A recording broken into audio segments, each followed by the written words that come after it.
Welcome back to Not Your Average Joe, the podcast that'll make anyone a little less average. Today, on est à Paris.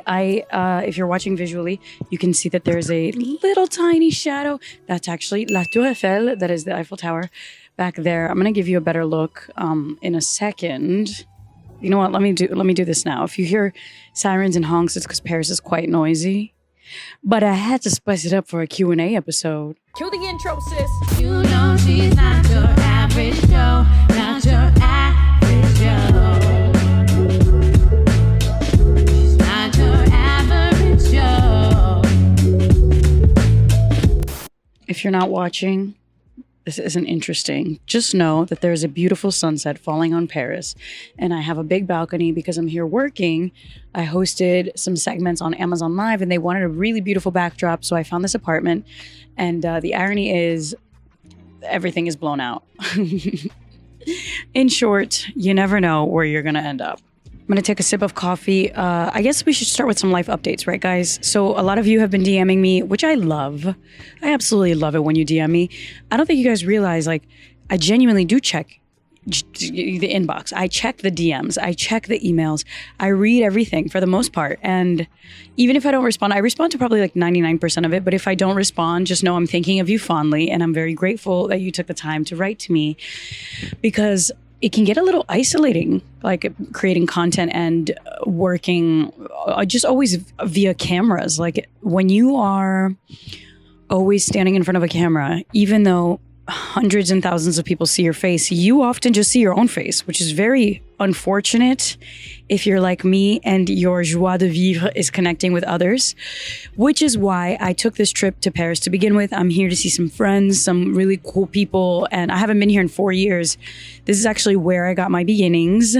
I studied abroad here in Paris in 2012, and I was so broke. I recently opened a journal before I came to London, and the journal said, Joe, you're in Paris right now living your dream, except it's not how you thought it would be. You only have $12 in your bank account and a credit card with thousands of dollars of debt, but you're happy. And so to come back here and be in an amazing apartment, getting paid well, to host a segment for brands, and just, it's pretty shocking. I had a few coming to Jesus moments, a few full circle moments in the last 72 hours since I've been in this nice flat. Hold up, I'm gonna take a sip of coffee. So yeah, overall, I'm feeling very grateful, booked, busy, blessed. In 1 week, I closed deals with American Express, Adobe, and Amazon. And this is wild because the influencer marketing industry, this is how it works. You basically work for 6 months. No one hires you for anything. There are no brand deals. And then one day you wake up and your inbox is full of opportunities, but it just so happens to fall on the same day. So then it looks like you're nothing but a spam machine. So guys, if you're on my Instagram and you're seeing tons of ads, please support your girl, because I didn't post anything branded for 6 months, and then all of a sudden it's bam, brand. But to my defense, to my own humble defense, I really believe in all the things that I'm promoting. When I refreshed my inbox and I saw emails with those names in my inbox, it was a moment of gratitude. Holy crap, this is insane. Other really cool, exciting things. I sold the first ever Joe Club corporate package. Vincent, if you're listening, thanks for believing in me. What that means is that Joe Club will now be a B2B business as well as B2C. B2B means business to business. I did some research and I realized companies are investing a lot in mindfulness for their employees, but they have nothing in the journaling space. And so that's where your girl's coming in. And it's just a testament to the fact that I started Joe Club in 2020, and only 5 to 7 people would join the sessions, but it didn't stop me from doing them every single 2 weeks because I got so much out of it. And you really won't see the fruits of your labor for years. But if you're consistent, one day you'll wake up and there's an inbox full of opportunity. And that's just the way the cookie crumbles. I've done this so many times, but it never fails to amaze me. Truly, the special sauce in all of these Not Your Average Joe episodes, it seems to be consistency. So really, this should just be called How to Be Consistent, the podcast. And it's not easy. It's pretty unmotivating when you see stats are low, or when you see, your numbers could be so much higher, but it shouldn't unmotivate you, because again, you work, and then one day you wake up full of opportunities and you wonder how this happened. And it's because the last 3 years you've been killing it working, and it just takes that time to build the momentum. So, okay, in other news in my life, since you guys are dear friends of mine and we're just hanging out on this Not Average Joe episode, I have started film school. You guys already know that. You should know that because I've been talking about it a little bit. I've started film school and we're in week 4. So I'm doing a master's program for filmmaking. And this was a decision that I made partially to go to Europe and have a reason to be there, other than like, because I want to be, but also to enrich my storytelling skills and to really have structure. Because my main pain point, Joe Franco, is I have great ideas, but very bad organizational skills. It seems like I got it all together and I somehow pull it off, but I'm not organized and I'm definitely not a planner in the way that you need to be to make a TV show, which is my next big goal. So I signed up for this filmmaking program. People have been asking me what school it is. It's Rain Dance. The program is super affordable and that was part of the reason I wanted to do it. But really, the reason I wanted to sign up for Rain Dance was because it was the only program I found that was called a negotiated master's degree, which means you build your own final project. In short, you sign up, you apply, you get in, and then they ask you, what do you want to have completed? What do you want to have put into the world by the end of your program? I'm doing the part-time, so it's going to take me 2 years. Some people are doing full-time. And you could do, I'm doing a master's in filmmaking, so that covers so many different genres. So people are doing screenwriting, some people are writing shorts, people are making film noir, short films, and I'm making a series, like a TV show. And I have been getting my hands in the thick of it, like proper researching. I have to put together a bibliography of all of the books that I'm going to read. I'm studying up on documentary making, on the foundations of storytelling across the board, on how to write and execute voiceovers effectively. So that's part 1. Then part 2 is going to be mapping out production schedule, mapping out the segments. There's a research paper involved. So all of this is happening. So that happens once a week, but you're working on it throughout the week. You get assigned a mentor. I absolutely love my mentor so far. I have a feeling he's going to be a mentor for the rest of my life. We love Paris ambiance. They assign you a mentor. My mentor is great. He's actually the director of the whole program. Shout out to you, Justin. And they work with you on getting you to your goal. Like they're keeping you accountable. So I'm really happy with my decision to go to filmmaking school. If you're thinking about doing it, could be something worth considering. Again, my program was super affordable in comparison. A lot of the programs were like $35K for the year, which I get because you're paying for that network and that, experience. But for me, it didn't make sense because I have so much going on. I can't do full time because I have like 12 full-time jobs. So anyways, it works. I'm happy. The other program that I never told anybody about, but I'm telling y'all because you guys are, my dear friends at this point, I signed up for another master. It's kind of like a master's degree, but more like an intense 6-month speaking program. So if anybody listened to episode 16 on the podcast, you might have heard the voice of Dave Raymond, who is a speaker. And that episode's really interesting. We talk about building your own alter ego, your own superhero for the moments where you feel like you personally cannot overcome them. So anyways, Dave Raymond, super cool guy. He ended up referring me to this invite-only speakers training, free 2-day training. I went to New Jersey and I took this 2-day program sometime in the spring.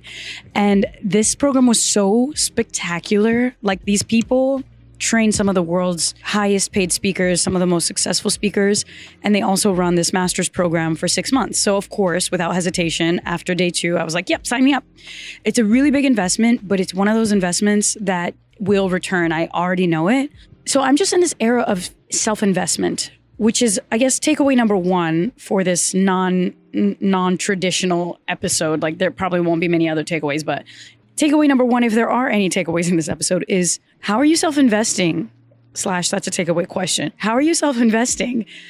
Because I think the minute I decided to start self-investing, whether it was to go to my writing workshop that I did in Italy in the spring, or the speakers 2-day training that then evolved into this 6-month program, or film school, those things that I'm investing in are actually bringing in such beautiful people into my life, such new ideas. And for the first time in a long time, I feel truly like engaged. I feel like all parts of me are being utilized. And that's where I feel my best. Your girl's a little tired, but she's feeling good. Because if you feel stagnant, that's just like, it's like a pool of stagnant water. And there's a reason why stagnant water stinks.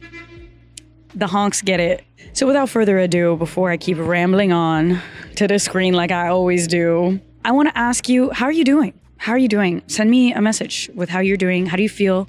that it's almost the end of the year. If you need a little boost of energy, we will be doing some really cool Joe Club events coming up. This Sunday on the 16th of October, there's a creativity session, Unlock Your Creativity. I'll link that in the show notes. There's also going to be a franglais workshop if you're studying French. I've run these before. I'm collaborating with an amazing French teacher. So it's going to be like a French class combined with live journaling workshop. And that's happening on October 22nd. Also linking it in the show notes. And if you want to invest in yourself in those ways, amazing. Sign up for the Joe Club newsletter because that's free and it happens every week. And we give you resources and questions, prompts, playlists. You got everything you need. And if you want to join Joe Club, you already know what to do. Go to joeclub.world and sign up for the year because I'm actually creating cohorts for the yearly membership. So if you sign up for the year, you're going to be put in a group, small group, 10 to 15 people, and you're going to be going on a journey of 12 months together. So I'm talking monthly check-in calls, monthly specific prompts to guide you through your journey, like your Joe Club year.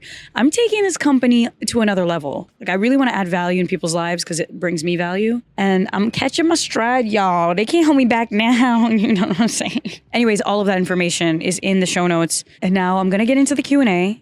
I asked you to submit questions via my Instagram at Joe_Franco and the pod's Instagram at Not Your Average Joe Pod. I'll just pull some random ones. At Sam_Gillum says, will you consider doing meetups / live language learning panels across the world? Well, Sam, I would love nothing more. My program, my speaking program is basically where I'll learn how to master the art of giving a keynote speech. And a keynote speech is basically like a TED Talk. I've been getting booked for a few keynotes and they've been going well. But the thing is, I'm horrified of speaking in public. So I'm actually pushing myself to do this to get over my own fear. And once I am done with this program at some point in May, I will have such a tight speech. Your girl's gonna be applying to TED. You know she will. And of course, I'm gonna be peeing my pants and sweating before I go on, but that's just a sign that you're alive. If I'm not scared, I'm not alive. Speaking in public scares me. So yes, Sam_Gillum, that is my goal, is to really take what I've been doing digitally and bring it to real life all around the world and bring language into the mix because I think that's my superpower. I think language and introspection are my two superpowers and connecting people. If I can do all three of those things, I'm a happy girl. Next question. Will you do any language-specific podcast episodes? Yes, I've done a few already with other polyglots. I mean, the last episode I released was with Richard Simcott. We talked about language there. A really great episode about reclaiming the narrative of your story by learning the language of the culture you're from. But if you do want any language specific, like language specific, please DM me. What are you looking for? Do you want to know how to speak a language, how to learn a language? Like what do you guys need? We could do a language specific Q&A. That sounds fun.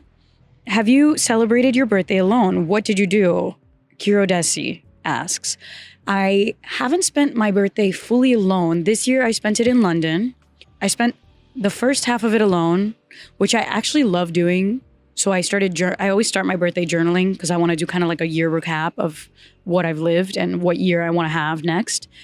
And we actually created a Joe Club prompt pack for members that you get on your birthday. I was the one coding all of the automations so that there's a trigger when you put in your birthday, you get added to a list, and then an email goes to the list, and then you get your prompt pack on the day of your birth. So you can also be introspective on said day.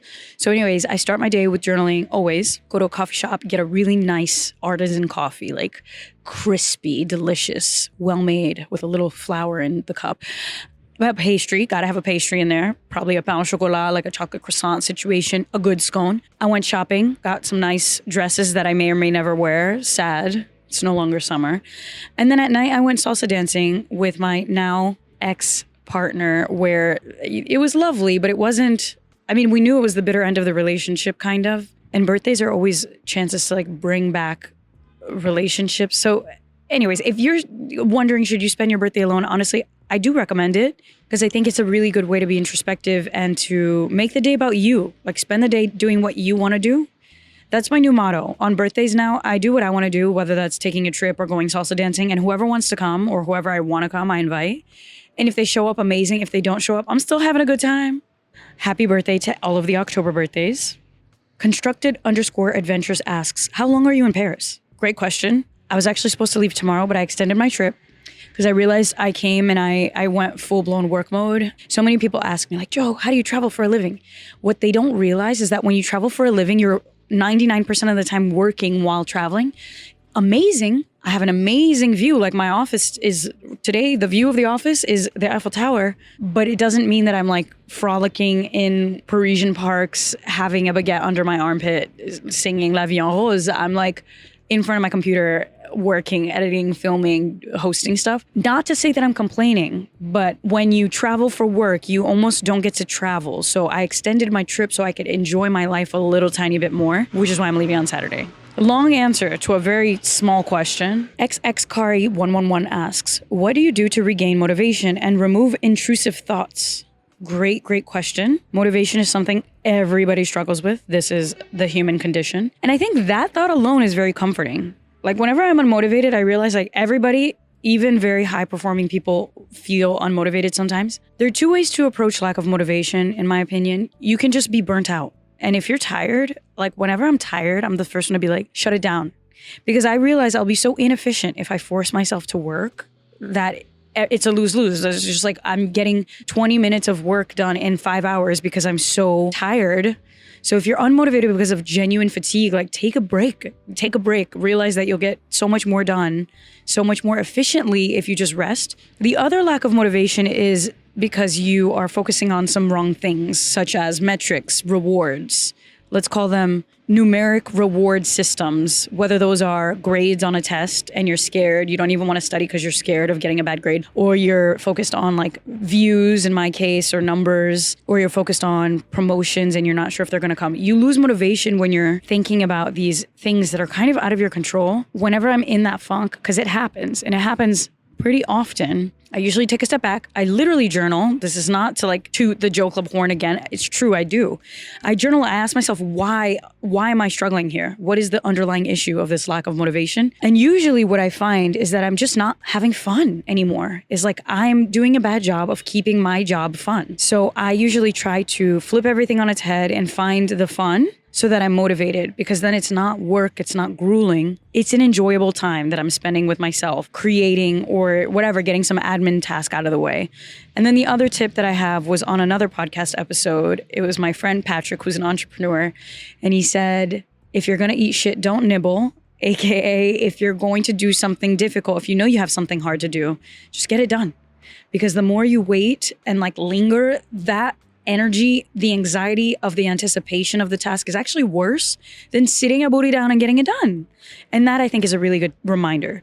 Knowing that your anxiety and your anticipation of whatever's looming over your head, that is actually bigger and far more challenging than the actual task that you need to get done 90% of the times. And if it's hard, honey, good luck. Okay, great. Another brilliant question. What are some of your non-negotiable daily habits and why? This was by Biggie_photodump. So daily habits. I always start with the basic stuff. I think I got this from the Netflix show. Like I wake up in the morning, no matter where I am, what I'm doing, and I put myself together physically. Like I wake up, I do my hair, I do my makeup. Even if I'm staying home all day, I just get it done. Personally, I just feel like I'm ready for the day. And that changes a lot of my psychology. I always do my bed, make my bed. On most of the days in my life, I will write. Whether it's in one line a day, my little 5-year memory book, which I've been doing now for 2.5 years, or I write journaling. Like if I'm super stressed out, I don't care how much I have to get done. I will write first thing in the morning. Another non-negotiable, I have a ritual style coffee moment. This happens all over the world, no matter where I am. Usually that's paired with my journaling. Sometimes it's paired with reading, but it's basically my me moment in the morning. I'd like to say that I work out daily, but I don't. I haven't worked out in quite some time now. And that's usually when I'm busy and I end up not feeling like myself. So when I get back to London, that's the first thing I'm going to do is like go for a run and work out. I drink tons of water. It sounds like a silly thing, but really like I'm addicted to water and coffee and wine,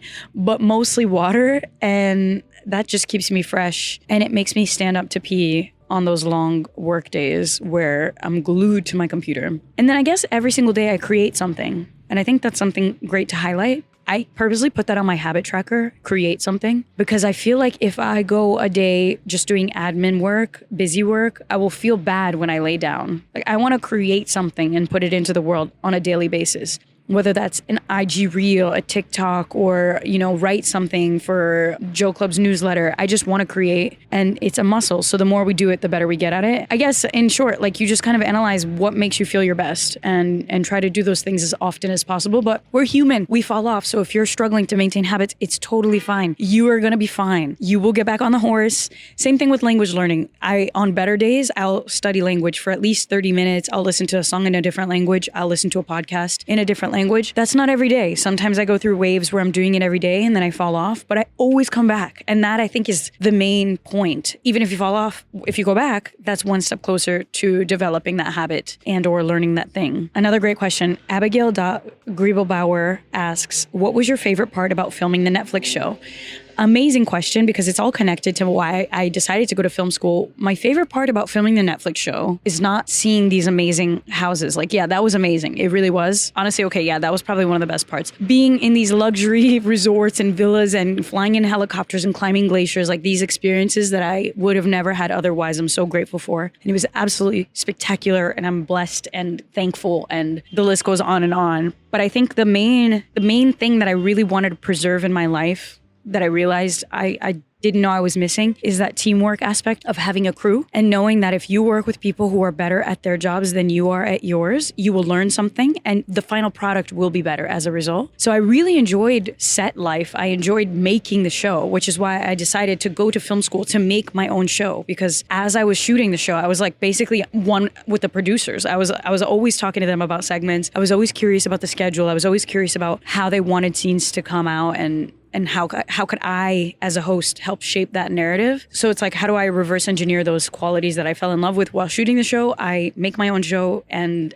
I get those elements. And of course, I want to see beautiful things and travel the world, meet amazing people. So that's what my show is going to be all about. It's just going to have a linguistic twist. And I cannot wait for you guys to see it. It's going to take 2 years though. Hold on to your panties. Okay, great question. T.Esley asks, have you always felt comfortable and happy in your femininity and with female friends? Funny enough, I went to a therapist because I was having some issues of my, relationship situation. Like, the relationship itself was really great for me to open my eyes to certain things. And what the therapist said was that I have a little bit too much masculine energy. So this question is actually pretty ironic. I look very feminine, and I am. I like putting myself together in a feminine way. But if you ever meet me, like if you meet me in person and you see how I work and you see how I move, it's a little bit more of the masculine or assertive energy. I have been so self-sufficient for so many years in my life that I'm very bad at like receiving things. I just assume people will not do things, so I do them myself. So while I look very feminine, I do have masculine energy. And a lot of guys I've dated have literally told me I make them feel less masculine simply by just being who I am. And I'm like, damn. So this is a really interesting concept that I've been talking to friends about and thinking about to myself. It's like everybody, whether man, woman, non-binary, we all have a mix of yin and yang energy. Maybe you want to call it feminine or masculine. I would rather call it active, passive, or receiving and giving. We all have a balance of those energies. When I feel my best is when I'm able to do both. When I'm able to be assertive in my work while still feeling a little bit feminine. But then in my relationships, I want to feel that balance as well of like, I can handle things or they can handle things. And I could be a little bit more assertive or I can actually receive great things. The therapist was like, oh, honey, I think we need to work on your feminine energy. And I'm like, dang, girl, okay. She had a good point. So have I always felt comfortable in my femininity? Clearly, no. As I got older, I started learning how to dress myself, how to put myself together. And I think those things help. But I grew up a tomboy and I was always hanging out with my brother and his friends. And so I don't think you'll ever take that out of me. I'll always be a little bit of both, which I dig because that means I can get along with several people of all kinds and I can chameleon myself to whatever's needed in the situation. I'm curious what you guys think about this. Can you please DM me or comment on Not Your Average Joe Pod? What do you think about this whole conversation of femininity, masculinity, masculine energy, feminine energy? Like, do you struggle to fit in one side or do you feel like you have a mix of both? Or is it the people in your life that bring out certain sides in you? Similarly, like my guy friends, we talk about how if they're with a woman who's hyper feminine, they're less likely to be vulnerable or to show their vulnerabilities because that dynamic almost forces them to be such a stable rock, a masculine rock. And that usually comes with this misconception that you don't have emotions and you cannot be vulnerable. Whereas if a woman is hyper aggressive and masculine, the man might not feel as masculine or as assertive because he's being dominated, and then he'll feel a little emasculated, which is again what men have told me several times. I'm like, yo, it's not my fault. Okay, it is. I was raised by a very strong mother. Strong mothers raise strong daughters, and now I'm trying to take the edge off of my assertive energy. Send help. Wow. T. Esley asks another brilliant question. Do you ever get sad about always being on the move / traveling, wishing to stay in one place? Wow, what a, just like, can you please call me and we could talk about this for hours. I'm the queen of melancholia, of saudade, of longing. I'm the queen of nostalgia. And I always say I have so much love in my life, but it's never in one place. No matter where I am in the world, I will always have Paris's honks. I will always have a tinge of longing to be elsewhere with someone else. Of course, I try to stop thinking about that because if I was thinking about that all the time, I'd be depressed. But I do think travelers do live with a deep sense of saudade. It's a Brazilian word that's untranslatable. It's more than missing something. It's longing. It's like this deep melancholic longing. So we live with that because we know what's out there. We have relationships with people in all corners of the world. And wherever you are, you will be missing something. You will have the longing for something else. There's the positive side that I think it adds character, it adds empathy, and all of those things are really powerful when it comes to connecting to people and places and things. Not everybody lets themselves feel the sadness because it's easier to numb it, but I certainly love feeling my feelings. So every now and then I get a good old cry and you know, you keep in touch with the people that you love. But yes, I do have sadness that I cannot be in all places that I love at once. But I do have gratitude for when I reunite with those people and those places, knowing that this too shall end. And so I need to appreciate it while I have it. It's depressing but beautiful all in one, you know? Oh my God, a ladybug just flew on me. My nickname in Portuguese is Joaninha. I was gonna flick it off, but now I'm gonna let her hang out. Maja_Meyer asks how to deal with guilt of being far from family after permanently moving abroad. Y'all are hitting me with the good questions tonight. I felt so bad when I first moved abroad. I think the ladybug is in my pants now, but I'll find out later. Anyways, even when I moved to London, like I've lived away several years. I've lived away on and off for periods of my life. And for instance, like the first time I moved abroad, it was only 3 months, but I went to Mexico, Costa Rica, and Ecuador. And I left my nephew's birthday party, his first birthday party, to leave for 3 months. And I felt so guilty because it's like this tiny little human. My nephew was just born and I was ripping myself away from the beautiful moments of his development. And like, that sucks. But it was for my career. It was for my état d'esprit, like my spirit in a sense. So I didn't regret it, but it was really challenging. Like I struggled with the guilt and that feeling doesn't really go away. Like I lived in Paris. I studied abroad here in 2012, felt guilty about that. I felt guilty when I moved to New York because I wasn't able to clean houses with my family on the weekends, which is something we did with my mom growing up since I was 8 years old till I turned 18. So then I went to Manhattan and I remember being like, wait, what do people do on the weekends? Because I've never really had a weekend because my entire childhood weekends were synonymous with cleaning and working, to the point where I felt so guilty when I started traveling and taking bus rides on the weekends to Boston. I'm like, who the hell am I to do this? And I think that's why I wanted so badly to turn the traveling into work. Wow, this has become a therapy session, guys. But the reason is because I felt so guilty that I'm like, if I'm doing these frivolous things that I don't need to be doing, I'm going to turn this into something. Because what? Like, I'm not just going to travel around the world and take photos and not turn it into a career. That wouldn't be me. So that's kind of the story of how it all began. It was a story of guilt, guys. Never noticed that, but it's true, it was. And then when I came to London, same thing happened. The first 2 months, I was definitely homesick, feeling a little down, missing my siblings, missing my nieces and nephews, my mom. And then I remembered, I was like, shit, this is just a part of the process. Like, I know that after this feeling comes the new connections, comes the new foundation, which then shortly thereafter began developing. It's almost like you have to get over the homesickness and guilty hump for the good things of the new place to show themselves. And that just comes with time. Okay, and I'll end this question on the same note because I think I just kind of answered this. Zachary Renas asks a question that I always get. How can I turn my life into traveling? I love science, but lengua viaje ties first. So, okay, I love science, but lengua/viaje ties for first. Both, question mark.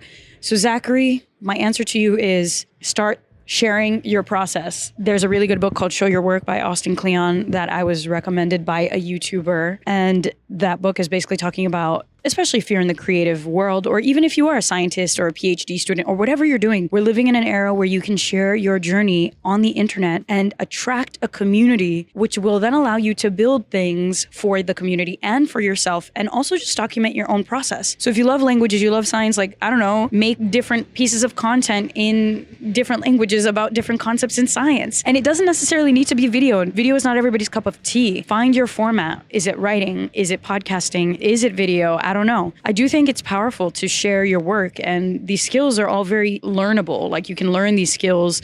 I'm self-taught. I never had to go to school to do any of this. For me, that's how I turned my love of travel and languages into a really amazing career that has grown bigger than I could have imagined. It was showing the work. It was working on a craft. You need to have a skill. My skill is editing and crafting things. Like, I can make things, and that's really important. Your skill might be different, but once you know that skill and you have your interest, for you could be language, could be science, whatever, you combine your skill with your interest and you do it consistently, and you reach out to the right people and you build better relationships, but you put the work out into the world, and it's only a matter of time before that yields into something lucrative. Or you could find a job that allows you to travel. And there's so many different amazing travel opportunities in the world today. Flight attendants, obviously, or you can work at a travel management company, which is what I did right out of college, which is a company that books corporate travel. Ironically, the company I used to work for and quit to become a full-time entrepreneur, that was the company that booked all of our flights for the Netflix show, which is wild because I was the girl booking flights for other people when I had graduated college, knowing so badly I wanted that to be me. And then a few years later, it was me. But I was working in the travel space before I actually was earning a full-time living traveling. And that, I think, is key. It's like getting your foot in the door and telling the universe, like, I'm in this world, I'm in this space. Because once you're in the space, whether it's cruise ships or flight attendant or whatever it is, you will meet people that will undoubtedly change your path, change your life, and you'll see ideas that you wouldn't have seen otherwise. So it's like, it's hard to know what you can accomplish or what kind of career you can build if you're standing paralyzed, strategizing. Most important thing is just starting. And I think that's it for the day. Tons of amazing questions. I want to do a Q&A like this every month. I'm glad we got to catch up this month. Anyways, thank you so much for tuning in. Don't forget to click in that show notes box because you have so many goodies in there. We have a 7-day free journaling course that we have developed to teach you how to turn journaling into a daily habit. Amazing material, totally free. You could just sign up with your email and you'll get every single day for 7 days, you'll get a course. There's also the language journaling workshop coming up in Franco at the end of the month. You won't want to miss that if you're studying French because a lot of people struggle with communicating and expressing themselves. And these language sessions for journaling, they're going to bridge that gap. You need to speak it. You need to express yourself. And what journaling in a different language and discussing it in a format like live journaling, what that does is it allows you to think your thoughts in your target language, write them down, and then discuss them in an open forum full of comforting, vulnerable people that are all over the world, there for the same reason, to improve their language skills. Hit me up on Instagram at Joe_Franco if you learned something from this episode or liked it. And don't forget to follow the pod's account at Not Your Average Joe Pod. Please rate the show 5 stars if you like it, and share it with a friend that you think would benefit from some of these lessons, some of these mentors that I've interviewed along the way. I'm always taking suggestions for what you want to see on the show next. I'm currently looking for new guests to book. So if you have any ideas, shoot me an email, joe@joannafranco.com, with subject line podcast guest. And have an above average week. You deserve it. And I'll see you soon. Au revoir. Oh, and the Eiffel Tower's lit up. Oh, beautiful.